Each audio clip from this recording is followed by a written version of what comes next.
एष सुरासुरमणुसिन्धुवन्दितम्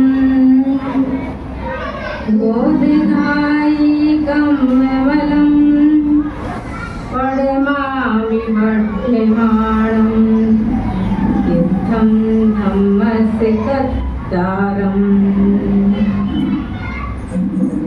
जीवमजीवं दब्बम् जिनवर बस है जैणे तिष्ठम देवेन्द्र बिंद बंदम वंदे तम सबदा शिरसा देवेन्द्र बिंद बंदम वंदे तम सबदा शिरसा जो राग देश विकार वर्जित आत्म ध्यान में जिनके विराट विशाल निर्मल अचल केवल ज्ञान में युग पद विशद सकलार्थ झलके ध्वनित ब्रह्मांड में वे वर्धमान महान जिन विचरे हमारे ध्यान में विचरे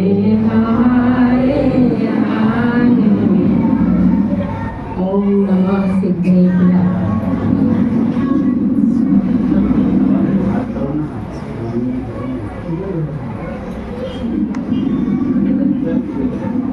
आज सबको मालूम है तीसरा दिन है तो मार्जव धर्म का दिन। धर्म का तीसरा लक्षण है। सहज ही आर्जव कहने से इन लोगों को नहीं ये समझ में आया था कि आर्जव क्या है। तो आर्जव का सहज सरल अर्थ है सरल सहजता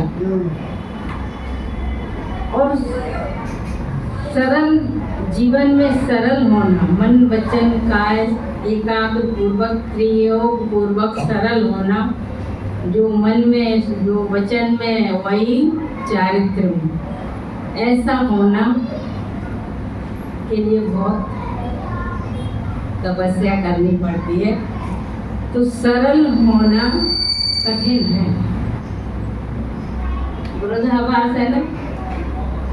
सरल होना बहुत कठिन है पर यदि हम अपने इन जो धर्म है क्षमा को भी अपने साथ अपने आचरण में लिए रहें और मार्दव के लिए रहें तो निश्चित ही आज का जो धर्म है और जो मार्दव धर्म है वो निश्चित ही अंदर कुछ न कुछ तो घटेगा। बस शर्त है वही है क्षमा मार्दव को। तो हमारे शास्त्रों में हमारे आचार्यों ने ये आर्जव धर्म की बहुत परिभाषाएं दी हैं अलग अलग गाथाओं में भी दी हैं श्लोकों में दी हैं संस्कृत में प्राकृत में और सरलतम तरीके से भी दी हैं।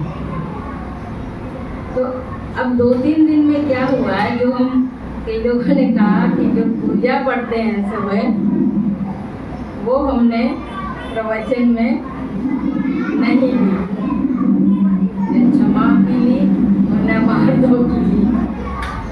तो आज पहले शुरुआत वहीं से करते हैं नहीं तो फिर प्रवचन शुरू हो जाएगा हो सकता है वो ना आ पाए। तो शुरुआत तो पता ही होगी ना कहाँ से। कपट न कीजे कोई चोरन के पुर ना बसे सरल स्वभाव भी हो ताके घर बहु संपदा।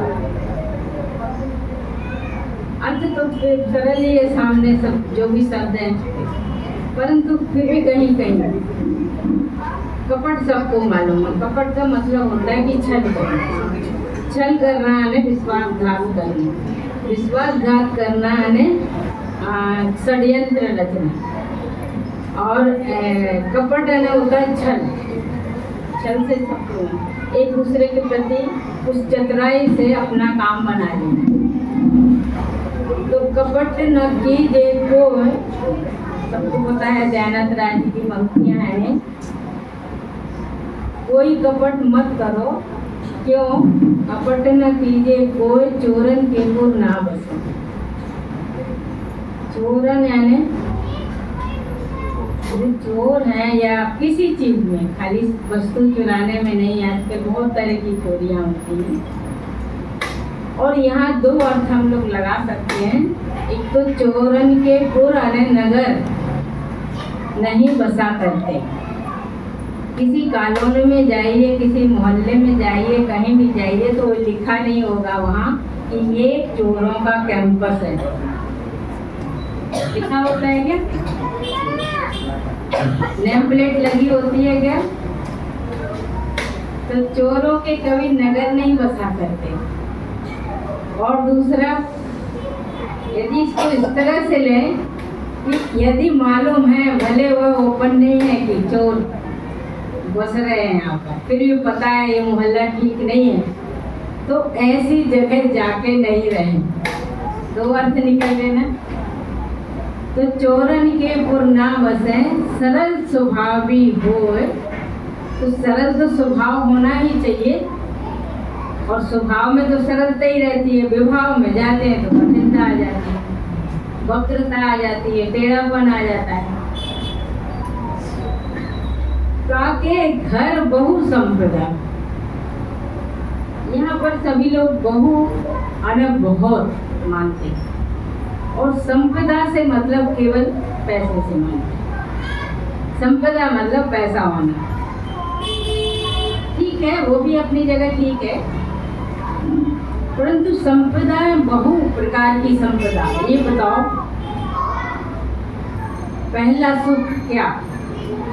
निरोगी काया। अब यदि निरोगी काया है तो वो संपदा है कि नहीं? बिना रोगों का शरीर है यदि, तो लाखों रुपया बच रहा है ना, और तो शरीर भी सुखी है। और यदि संपदा है भी और शरीर में कोई परेशानी है, रोग है, तो संपदा भी कोई काम की नहीं। तो संपदा कई तरह की होती है, खाली पैसे की नहीं होती है। तो निरोगी काया भी, घर परिवार में कोई क्लेश नहीं है, घर परिवार में मित्रता होना, आपस में स्नेह भाव होना, इतने सदस्यों के रहते हुए एक सबका मन बना रहना एक दूसरे से, ये कम संपदा है क्या? यदि संपदा भी हो और घर के लोगों में अनबन है तो संपदा किस काम की? तो ये संपदा है।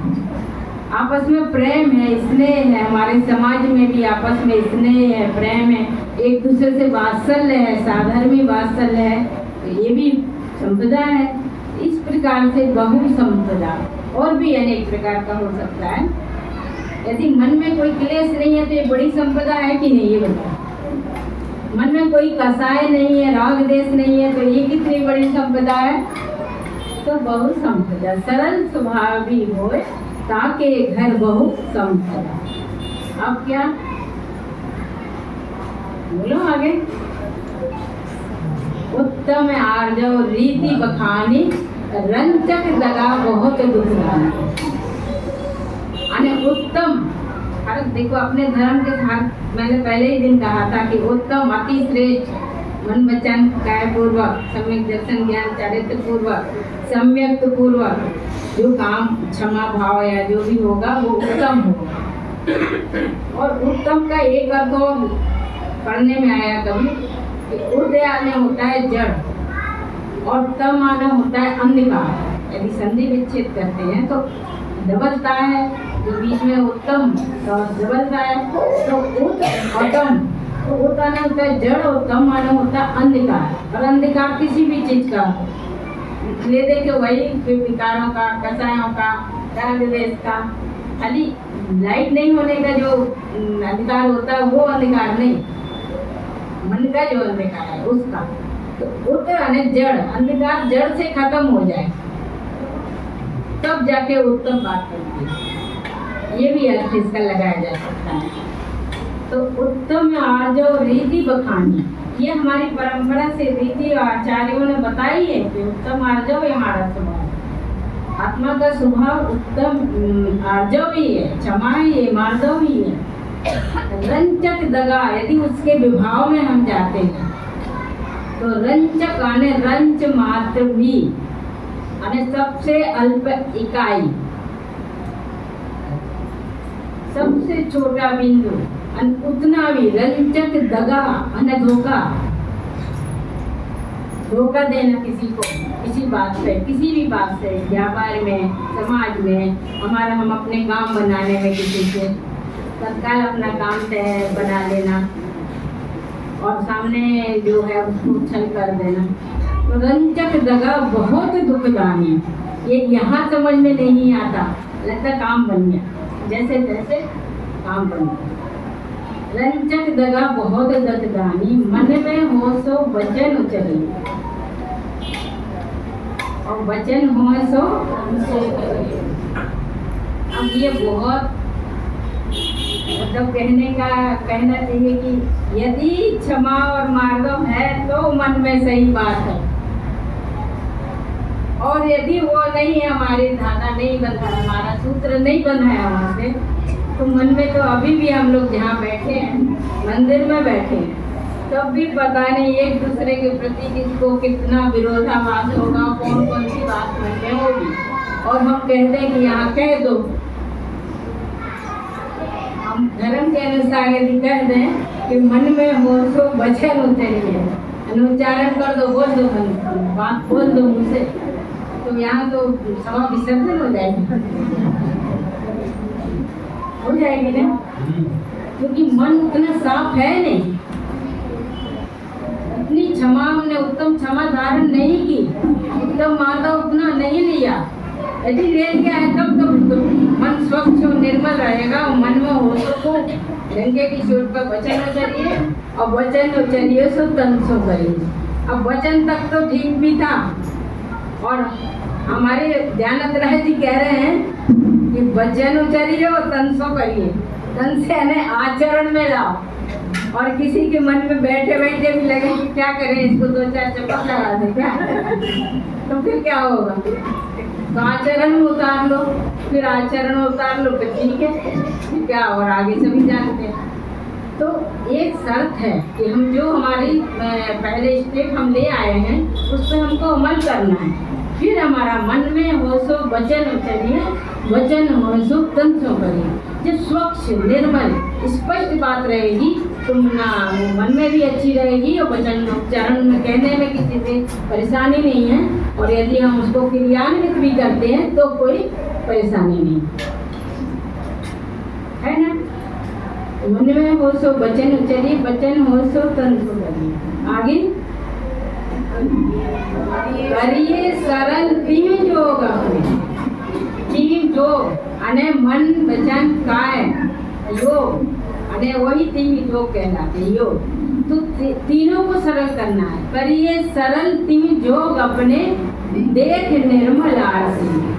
जैसे दर्पण में आप हमारा जैसा चेहरा होगा कोई दिखाई देगा, दर्पण कभी झूठ नहीं होता, आप जैसे हो उसमें खड़े हो जाओ वैसे ही दिखाई देते। हाँ, उस पे धूल हो सकती है, आप उसकी धूल बार बार साफ कर दोगे, पर यदि चेहरे पे धूल है, चेहरे पे कोई दाग है, चेहरे पे कोई चीज अव्यवस्थित है, यहाँ की बिंदी महिलाओं की यहाँ लगे मान लो, तो देखने में उसमें आता नहीं, ठीक नहीं, ये जो कुछ भी। तो दर्पण हमेशा हम गलत होते हैं, कभी कभी हम मुखौटे लगाए रहते हैं, कई तरह के हम लोग मुखौटे लगा के अपने से छल करते हैं। हर आदमी पहले अपने से छल करता है, वो जो खुद है वो दिखाना नहीं चाहता, जो नहीं है वो दिखाना चाहता। तो करिए सरल तीन जोग अपने, देख निर्मल आरती। आरती यानी दर्पण होता है ना, निर्मल यानी स्वच्छ दर्पण। मुख करे जैसा लगे तैसा, वैसे ही दिखाई देगा। कपट प्रीति अंगार सी, देखो प्रीति भी कर रहा, कोई दोस्ती भी कर रहा, मित्रता भी कर रहा, और कपट पूर्वक कर रहा है। मुख से तो मीठा बोल रहा है, भीतर का पता नहीं। मीठा बोल के सामने झुक के विनम्र बन के लग रहा है कि बहुत अच्छा है हमारा फ्रेंड, हमारे बहुत अच्छे मित्र हैं, हमको हमारी भला चाहने वाले हैं, उस समय ऐसा लगता है व्यक्ति। परंतु यदि कपट पूर्वक वो प्रीति है, प्रेम है, वो स्नेह है, कि इससे काम लेना है, इससे अभी ऐसे व्यवहार रखो, ऐसे काम तभी बनेंगे। तो कपट पूर्वक प्रीति करना। कपट प्रीति कैसी? अंगार, अंगार सभी जानते हैं, अंगार से। बोलो क्या है आगे? कपट प्रीति अंगार सी नहीं लगे लक्ष्मी अधिक छल करे। अरे लक्ष्मी कमाइए, पैसा कमाइए, अपने जैसे भी जिसका अपना साधन है, परंतु छल करके यदि प्राप्त की है, नहीं लहे लक्ष्मी अधिक छल करी। कर्म बंध विशेष, किसी को भले न पता चले पर हमारे खाते में वो लिखा जाता है। वो पैसा नहीं जो हम हिसाब किताब करते हैं, जो छल करके काम किया है तो वो हमारे खाते में लिखा जाएगा। कर्म बंध, कर्म बंध विशेषता भय त्याग दूध पिलाओ पीवे, बिलाओ पीवे आपदा नहीं देगा।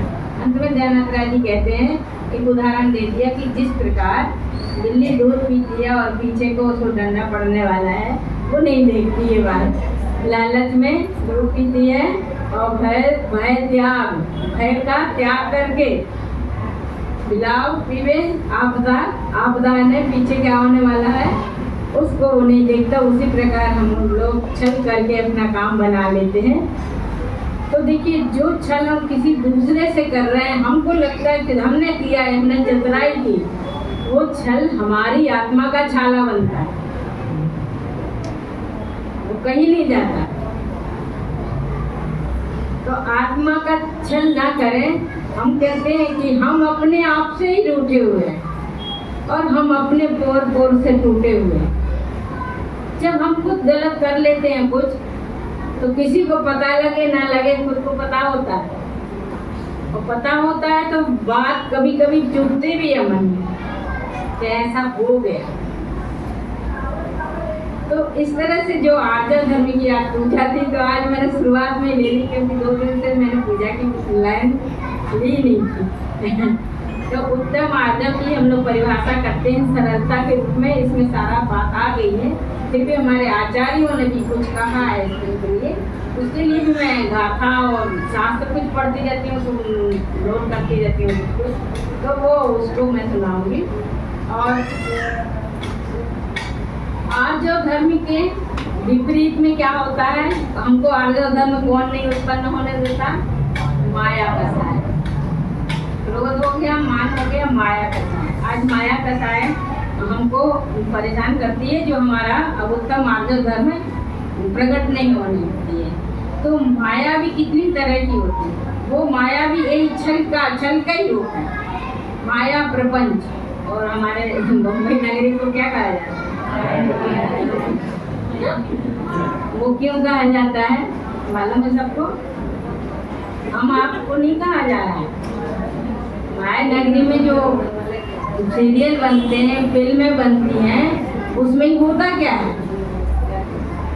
सब क्या निभाते हैं? किरदार निभाते हैं। क्या एक्टिंग करते हैं, किरदार निभाते हैं। उनको जो किरदार मिलता है वो राम का मिलेगा तो राम जैसे बन के दिखाएंगे, और आपको सीरियल में बिल्कुल पूजा होती है उनकी, पता है रामायण आई थी तो, हाँ, और उनके पास उनका खुद का नेचर जाके देखो। हमने बनारस में भी कई शूटिंग होती है, धार्मिक भी पिक्चर बनती है, तो तुलसीदास जी के ऊपर पिक्चर बन रही थी। तो बाजू का एक बहुत बड़ा मंदिर था, प्रोफेशनल मंदिर, जो वहाँ पर शूटिंग चल रही थी, तो हम लोग ऐसे ही गए। तो तुलसीदास जी जो बने हुए थे, उन्होंने बहुत प्रवचन किए और उनका शॉर्ट कर दिया गया। बाद में हमने जब हमारा वहीं मतलब बहुत देख के लगा, फिर बाद में जाके बाहर जब वो अंदर चले गए, उनका हो गया, तो कहना नहीं चाहिए उन्होंने क्या खाया ये सब। तो हम लोग को देख के ना दूसरी तरह से लगा कि ये सब माया नगरी में जो दिखाया जाता है वो होता नहीं है, जो होता है। और क्या होता है, उनके करोड़ों बनते हैं और हमारा करोड़ों का समय खराब होता है देख देख के, है कि नहीं? तो इस तरह से हम माया नगरी में बैठे हुए थे। हालांकि वो सब मनोरंजन का भी साधन है, थोड़ा वो देख लिया कभी, पर उसमें जो आसक्ति है, जो लिप्तता है या जो मूर्छा हो जाती है ना, एकदम सीरियस चल रहा है, अगला क्या होने वाला और यह क्या है, और पूरा दिमाग उसमें चलता रहता है और ऐसा वैसा, वो जो आता है, देखा सुना अच्छा आ रहा, चलो मनोरंजन हो गया, थोड़ा बहुत बात खत्म। तो इसी तरह से हम बताते हैं आपको कि एक आचार्य कह रहे हैं कि जाड़े जय चिंते जय, जाड़े जय चिंते जय, जन्म जरा मरण संभवम दुखम, और ना या विषयेषु विरजय अहो सुबुद्धु कवड़ कंठी। यानी इनका मतलब है कि जाड़े जय यानी हम लोग सब जानते हैं, कौन नहीं जानता, कितने इंटेलिजेंट है, सब जानते हैं, क्रोध नहीं करना, मान नहीं करना, झूठ नहीं बोलना, ये नहीं, सब बच्चे को पता है, बच्चे से मुझे तो कह हाँ मम्मी को गुस्सा नहीं करना चाहिए हमारे है ना। तो वही जाने जय चिंतित जय, हम लोग चिंतन भी करते हैं, चिंता आता है कि हाँ बात तो सही है। जन्म जरा मरण संभवम दुखम, यदि हम ये जान के इसको फॉलो अपने ऊपर धारण कर रहे हैं तो हमारा जन्म जरा मरण जो भी दुख है वो पूरा संभव है कि वो मिट जाएगा, पर ना या नहीं विषयेषु विरज्य, विषयेषु यानी विषयों से हम लोग विरज्य यानी विरक्त नहीं होते, नहीं होते, सब जानते हैं तब भी नहीं विरक्त होते। क्यों? अहो सुबुद्धो कपट गंठी, कपट की, छल की, ये गांठ जो भी कसायों की है वो इतनी सुबुद्ध, इतनी दृढ़ है, इतनी दृढ़ है कि हम इतना आश्चर्य है इस बात का, उसमें इतनी दृढ़ता है कि हम उनको अपने से अलग नहीं कर पाते।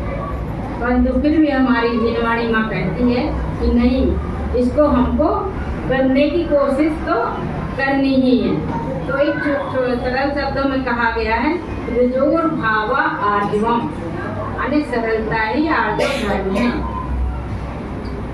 अब षड्यंत्र जो रचते हैं, षड्यंत्र सब लोग जानते होंगे, हमारे तो षडावस्तक होते हैं देव परंतु हम लोग षडावस्तक न करके षड्यंत्रों में ज़्यादा समय निकालते हैं। षड्यंत्रों में मतलब अपने विरोधी को या अपने ना चाहने वालों को किसकी प्रति कुछ न कुछ करना पड़ता है, वो षड्यंत्र कहना है। तो उसमें भी 6 बातें होती हैं, इसलिए उसको षड्यंत्र कहा है। ये 6 बातें मिलके ही षड्यंत्र बनती हैं। वो कौन कौन सी हैं? वो है छल, कठोरता, निंदा, अज्ञान, अविश्वास और घृणा। ये जब हमारे मन में पनप जाते हैं तब हम षड्यंत्र करते हैं, और जो षड्यंत्र करता है वो परेशान होता है। जिसके ऊपर किया जा रहा है वो नहीं परेशान होता, जिसको करना है ये बात उसकी नींद हराम होती है, उसको नींद नहीं आती अगले दिन के लिए कि ये करना है, हमको ये रचना है षड्यंत्र अपने ना चाहने वालों के प्रति, तो हम कैसा करें।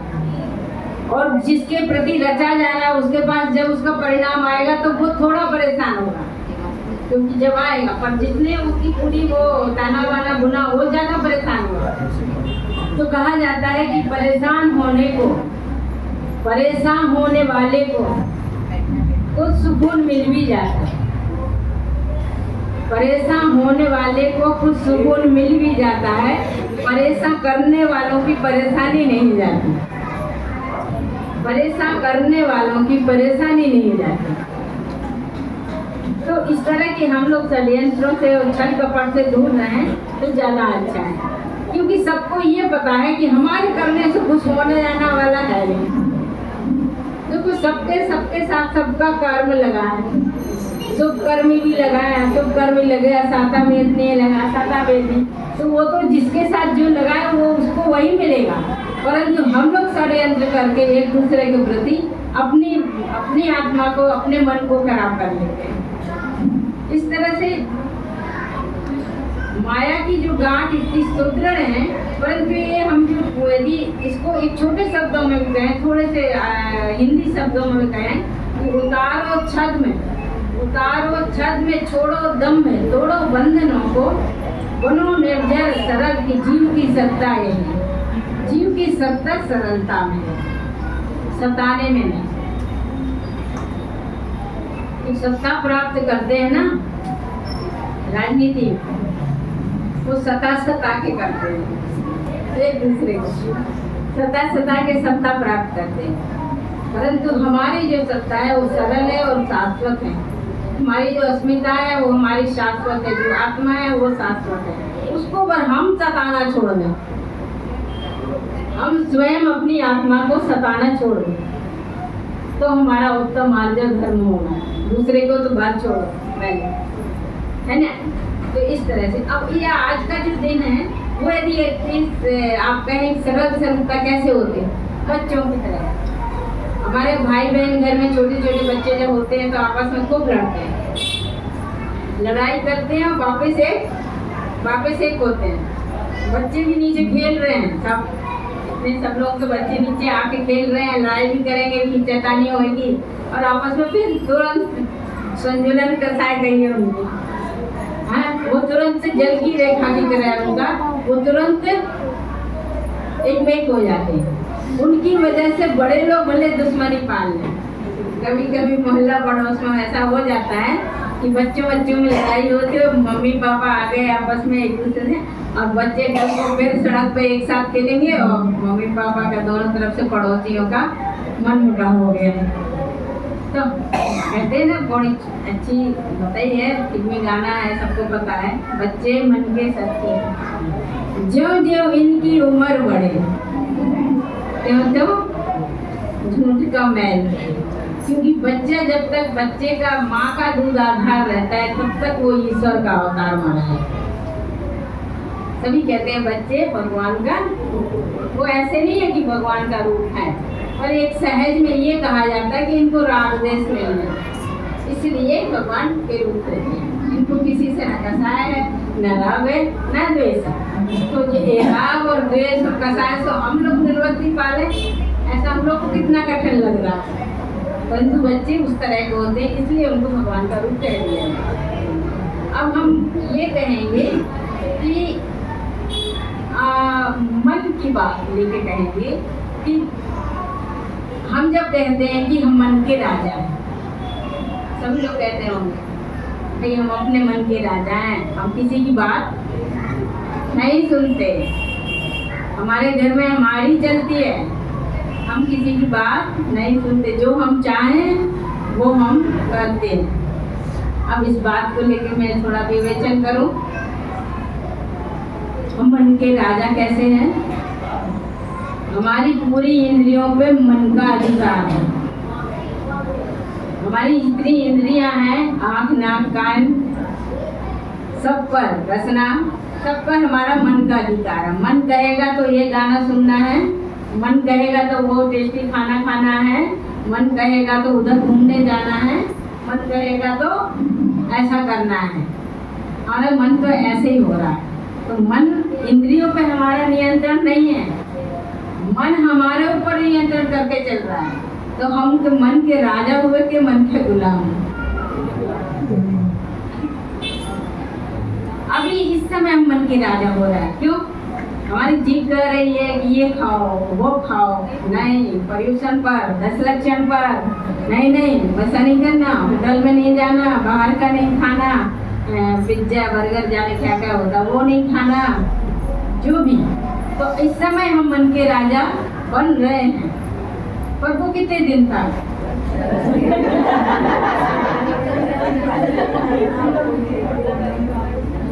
अभक्ष नहीं खाएंगे, अभक्ष में सभी जानते हैं क्या कुछ आता है, नहीं खाएंगे। और बच्चों को भी इसकी ट्रेनिंग देती है, नहीं बेटा अभी नहीं बेटा, नहीं देना भी चाहिए, ऐसा नहीं, अच्छी बात है। कुछ कोचिंग तो थोड़ी अच्छी होती है, शुरुआत होती है, बच्चों को समझ में आता है हाँ कुछ चल रहा है, कुछ पर्यूषण पर चल रहा है, 10 लक्षण चल रहा है, हम लोग क्या ऐसा नहीं करते, ऐसा नहीं खाते, ये नहीं पीते, तो ये भी अच्छी बात है। परंतु हम मन के राजा हमेशा बने रहें तो बहुत अच्छा, पर मन के राजा नहीं बनते। पर डॉक्टर जब कहता है, रोग जब कोई घेर लेता है, और आजकल आज की तारीख में, आज के समय में कोई ऐसा व्यक्ति है नहीं कि जिसको यदि बीपी की शिकायत हो या शुगर की शिकायत ना हो, या और भी छोटी मोटी सब कुछ भी होता है। तो हमको नहीं खाने को जो कहा जाता है वो नहीं खाते। तो ये नियंत्रण कहाँ से आया? डॉक्टर से आया। और किस स्तर पे आया? शरीर के स्तर पे आया। और जब हमारा आत्मा के स्तर पे नियंत्रण करने को कहा जाता है तो अरे तो धर्म में क्या क्या लिखा रहता है, ये तो धर्म में, जबकि हमारे जो जैन धर्म में जो भी जितनी बातें मर्यादाएं, हर चीज़ की मर्यादा, खाने की सामान की मर्यादा, कितना कुछ बताया गया है कि एक साइंटिस्ट नहीं बता सकता, वैज्ञानिक नहीं बता सकते, जितना हमारे महावीर आचार्यों और सब ने बताया। और उस पर हम लोग धर्म के समय लगता है अरे आजकल की बातें नहीं है, ये नहीं हो सकता आज के जमाने। और दूसरी बातें हमको जब सुनने में आते हैं हम कर ले जाते हैं, लड़ हो जाते हैं, तो नहीं ये नहीं खाना है। अब मन की बात पे हम आ ही गए तो मन का क्या होता है? जैसे हमारे मन के विचार बनते हैं वैसा हमारा आभा मंडल है। और मन में जो भावना ने भावनाशी होती है, भावना अच्छी भावनाएं होती है तो भावनाश होता है, और नहीं होती है अच्छी तो भाव बढ़ता है। भाव आने तो जन्म जन्म मरण का चक्कर जो पड़ता है। तो भावना ऐसे काम कर जाती है, कभी कभी इतनी दूरी तक काम कर जाती है जिसको फिर आज तो कोई बात नहीं है, फोन है, मोबाइल है, सब कुछ है, एक दूसरे को वीडियो सब देख रहे हैं, आपस में घर बैठे एक दूसरे को देख रहे हैं। पर पहले की जो बात थी तो ऐसी भावना जाती थी कि बेटी यदि विदा होकर ससुराल में आई है और ससुराल में बेटी को अपनी माँ की याद आई तो वो रोई, तो देश में बेटी रोई, देश परदेश में, और भींगा आंचल माँ का देश में। अरे ये भावनाएं ऐसी दूर तक जाती हैं। उसको माँ को पता लग जाता है कि बेटी को ससुराल में कोई परेशानी है या हमारी उसको याद आ रही है, रो रही है, और माँ का आंचल भींग जाता है। तो ये भावना इस तरह से काम करती है, कितनी ऊंचाइयों तक ले जाती है। हम लोग बैठे बैठे आँख बंद करके सम्यक शिखर के दर्शन कर सकते हैं, ध्यान कर सकते हैं। जहाँ जहाँ जो भी जिस तीर्थ का, जिन भगवान का, जिन अतिशय क्षेत्रों का, जिनको जहाँ थोड़ा ज़्यादा लगाव है वहाँ का, तो आँख बंद करके ध्यान कर सकते हैं। कहीं भी हम ऊंचाइयों को पहुँच सकते हैं। तो भाव तो कहीं भी पहुँचाया जा सकता है ना। तो इस भावना से हमारा एक आभा मंडल है। और हमारे आचार्यों ने सभी को पता होगा कि लेस्या 6 लेस्याएं बताइए। कृष्ण, कापुर, नील, नहीं, कृष्ण, नील, कापुर, पीत, पद्म और शुक्ल। तो 3 अशुभ लेस्याएं और 3 शुभ लेस्याएं। तो लेस्या किसको? कसाय रंजित, कसाय रंजित जो भाव होता है उसको लेस्या कहते हैं। और मन वचन काय भी उसमें जोड़ता है। अब कसाय होती है तो लेस्या बन जाती है। तो अच्छी बुरी भी होती है, शुभ और अशुभ भी। तो सबको इसका पता है कि आचार्यों ने और हमारे पुराने मंदिरों में, जब भी अच्छे मंदिरों में जाकर देखो, भित्ति चित्र यानी दीवारों पर चित्र बने रहते हैं। 6 लेस्या का चित्र बना रहता है, एक पेड़ बना रहता है, सबने देखा होगा, सभी को पता होगा। तो 6 लेस्याओं के द्वारा हमको ये बताया जाता है कि आदमी सब एक से हैं देखने में, पर भावना सबकी कितनी अलग अलग हैं। कृष्ण लेस्या वाला पेड़ पूरा समूल को जड़ से उखाड़ना चाहता है, और नील लेस्या वाला व्यक्ति उसकी थोड़ी सी उससे कच्चे तो वो कहता है बड़ी जो शाखा है उसको तोड़ना चाहता है। उससे बाद में जो कापोत वाला आता है, रंग देखो इसमें रंग है सबके। कृष्ण रंग बताया अमावस की तरह, फिर नील, और फिर कापोत कबूतर की तरह या आसमान की तरह। तो और फिर पीत वाला कहता नहीं, फूल गुच्छे थोड़ी थोड़ी टहनियाँ ले लो, उससे हमारा काम चल जाएगा। और फिर उसके आगे वाला कहता है, पीत पद्म वाला कहता है नहीं, गुच्छे ले लो, इससे अपना काम चलता है। और फिर शुक्ल लेस्या वाले की भावना होती है कि नहीं, जो जमीन पे फल अपने आप जो पके नीचे जमीन में गिर गए उनको हम खा सकते, भूख मिट सकती है, पेड़ को क्यों परेशान करना। तो देखो व्यक्ति 6 सबकी भावनाएं अलग अलग है। देखो जो भावना है वो भावमंडल जैसे हमारे तीर्थंकरों के पीछे लगा रहता है भावमंडल, वैसे हम सबका एक उनका तो भावमंडल है, बहुत मतलब विस्तृत, सब कर्मों से निवृत्त होके बैठे हैं। हम लोग तो सब कसाय राग देश सब लेके बैठे हैं ना, तो हमारा भी आभामंडल बनता है, क्योंकि हमें भी वो तीव्रतम मंदतर है। मानक अलग अलग है ना सबका, जैसे वो 6 व्यक्तियों का अलग अलग था, तो उसी तरह हमारे जो भावनाओं का हमारा आभामंडल बनता है, ऑरा कहते हैं, ऑरा भी कहते हैं। इधर हाथ लगाना, इधर ऑरा नाम का भी तरीका होता है, और व्यक्ति को देख के पता लग जाता है कि ये व्यक्ति किस तरह किस भावना का है, उसके व्यक्तित्व का पता लग जाता है। तो कहने का मतलब है कि हम अपनी भावधारा को सही रखें तो हमारा आभामंडल बहुत अच्छा होता है, और आभामंडल में कोई छेद नहीं हो सकता। और छेद हो जाता है यदि तो हमको रोग घेर लेता है, बीमारी घेर लेती है, मन में कोई बात कर गई तो उससे हमारा आभामंडल खंडित हो जाता है। हम आभामंडल का थोड़ा से भावधारा का और हीलिंग का हमको करने का शुरू से थोड़ी सीखा है, इसलिए हमको पता है।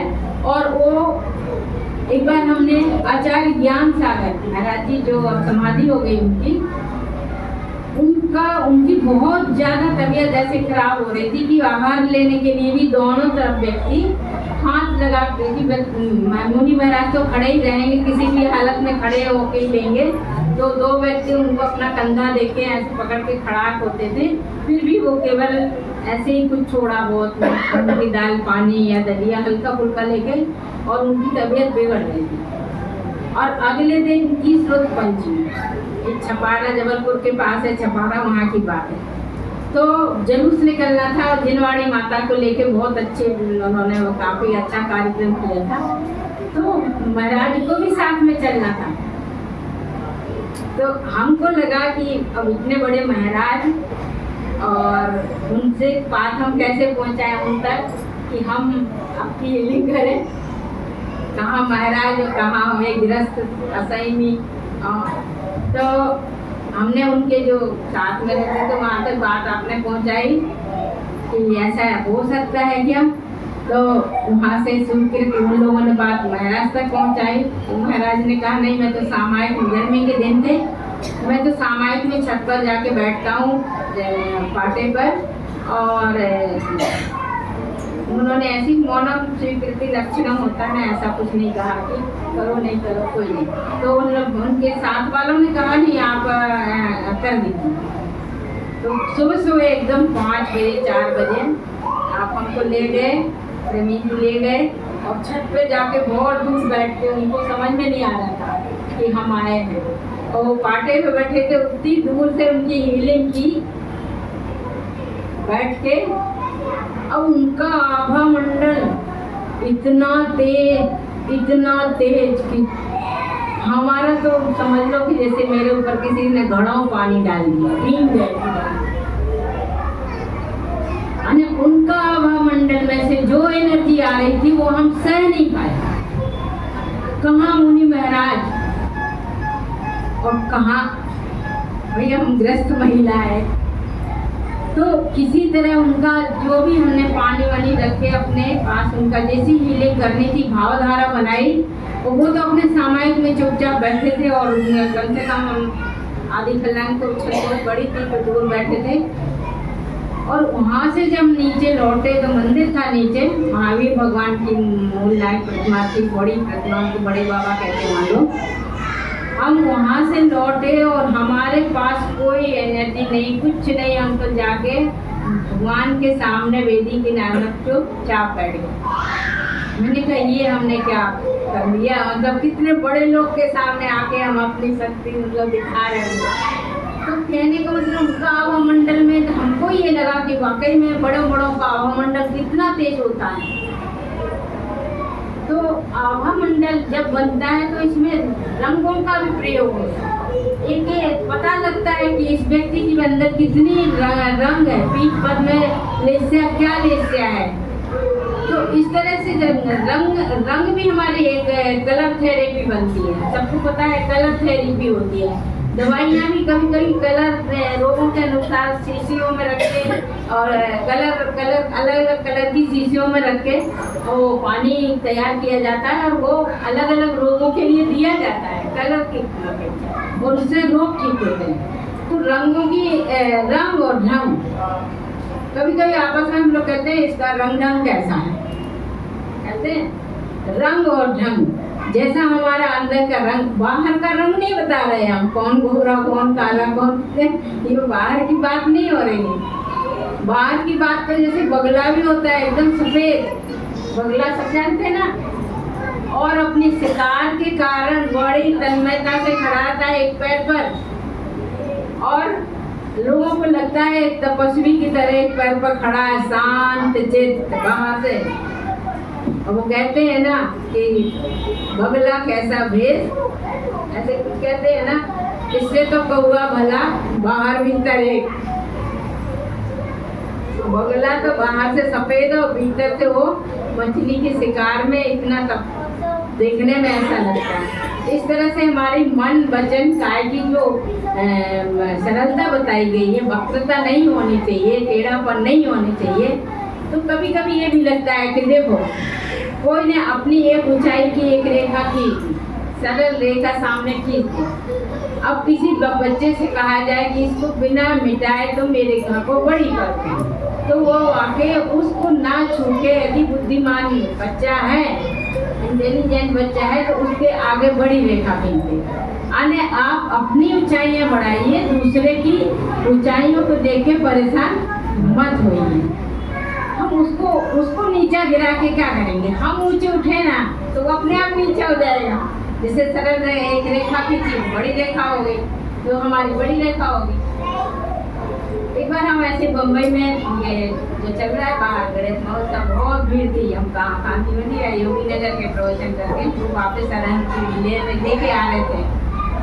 आगे आगे एक जो लोहे की छड़ें होती है, मकान बनता है, छड़ें लाते ना पतली पतली, तो ये एक व्यक्ति सरिया, अच्छा वो एक व्यक्ति आगे एक अपनी एक मोटरसाइकिल लिया था और एक चला रहा था, पीछे बैठा था।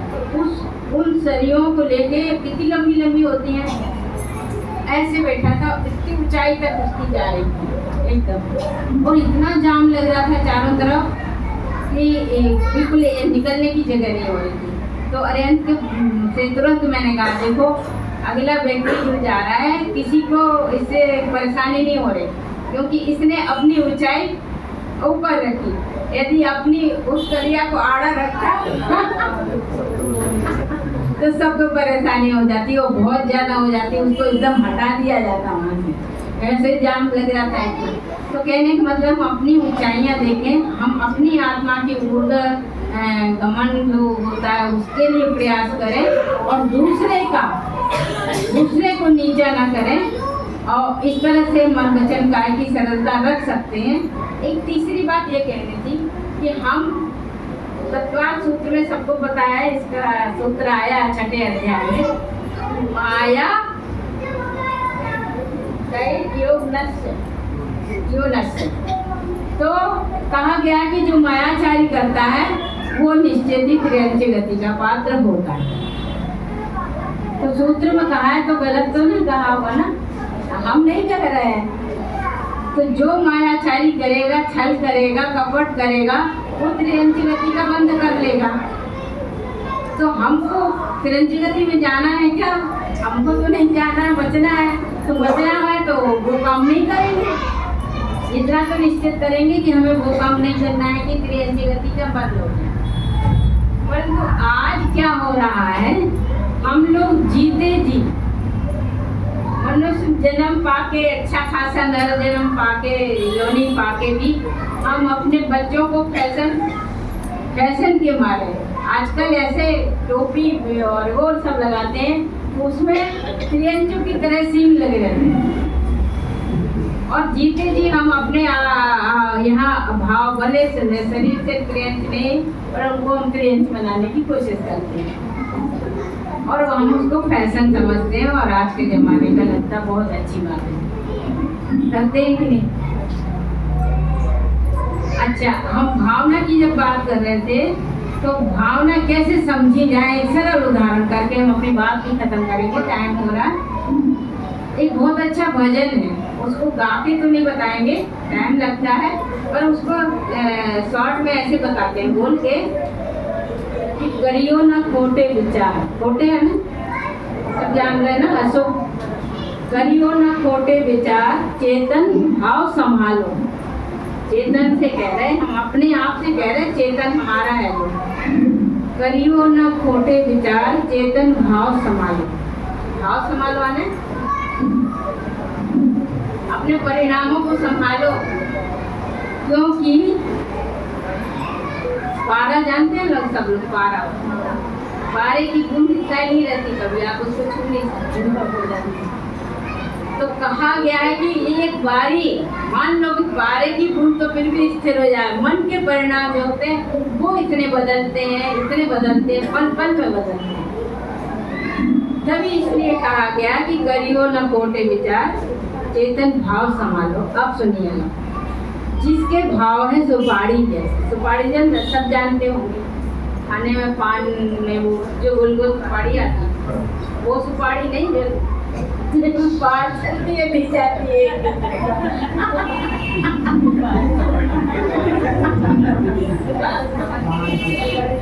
इसलिए मैं क्लियर इसलिए कर रहे हैं कि कहे नहीं तो पता नहीं प्रवचन में कि सुपारी की बात कर रही है। दोनों सुपारी से कुछ देना पान नहीं खाते और कभी मालदार वाला नहीं, वो फिर भी अरे बिहार में लोग, बिहार में जनता तो परिचित तो व्यक्ति उस शब्द से होता ही है ना। तो जैसे क्या बोले हम, हाँ, करियो न खोटे विचार चेतन भाव संभालो, जिनके भाव सुपारी के जैसे, भीतर कठोर बाहर भी वैसे, पाते हैं नरक पर्याय चेतन भाव संभालो। कोई किसी से नहीं कह रहा, अपने से कह रहे हैं, चेतन अपने भावों को संभालो, यदि सुपारी जैसे भाव रखोगे तो नरक पर्याय का बंध निश्चित है।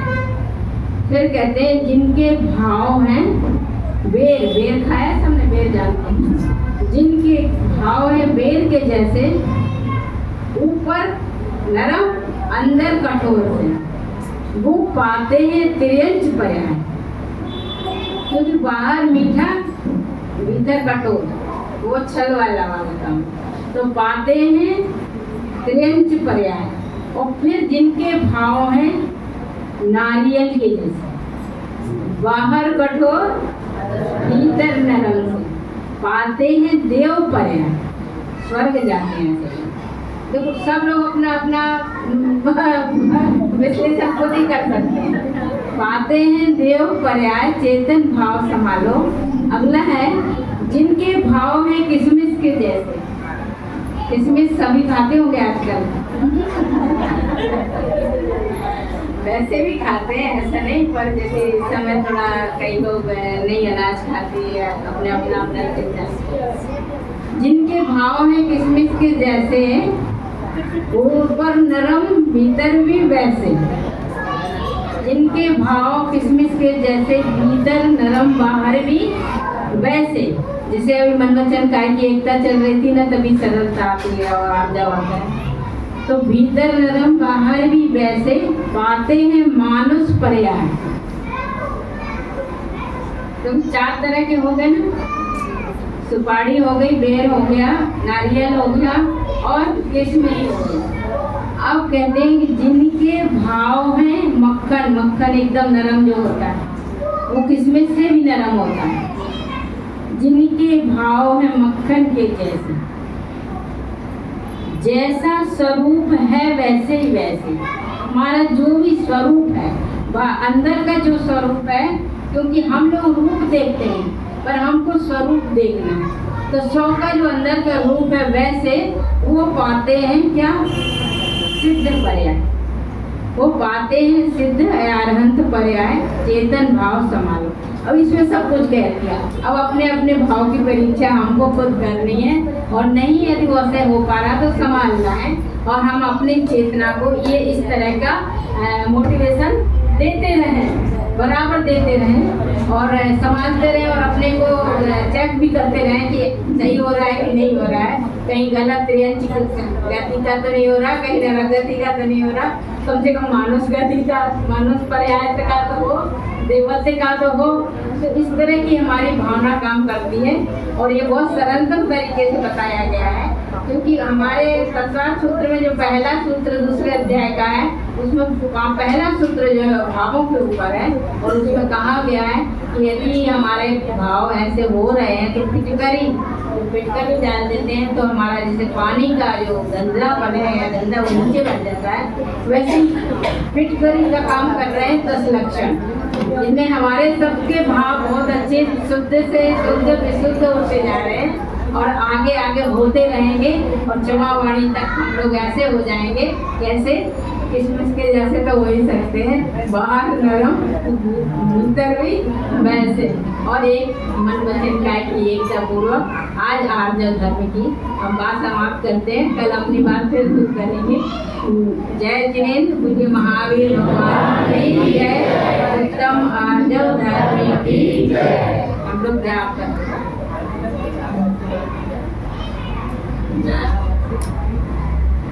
हाँ, वो डिजिटल महाराज के आगे पंचमी के अगले दिन पंचमी थी, महाराज का आहार भी बढ़िया हुआ और उसके बाद जुलूस निकला और महाराज जी सबसे आगे आगे और मतलब लोगों को बड़ा आश्चर्य हुआ कि महाराज जी की कल जो स्थिति थी और आज महाराज जी जुलूस में चल रहे हैं। बहुत अच्छा, मतलब हमारा सौभाग्य था ऐसा कि हमको ऐसे महाराज के, परंतु उनका आभा मंडल सैंडल लगी हुई बहुत तेज वो हमने अनुभव किया। आभा मंडल की जहाँ तक बात चली तो जैसे जैसे हमारी भावनाएं काम करेंगी वैसा हमारा शुद्ध आभा मंडल बनेगा और हम कहते हैं कि रोग हमेशा मन में होता है तब तन में आता है, तो रोग मन में तब तन में आता है और सोच में और सेहत में बहुत अंतर, जैसी सोच वैसी सेहत। चलो अपन वो करते हैं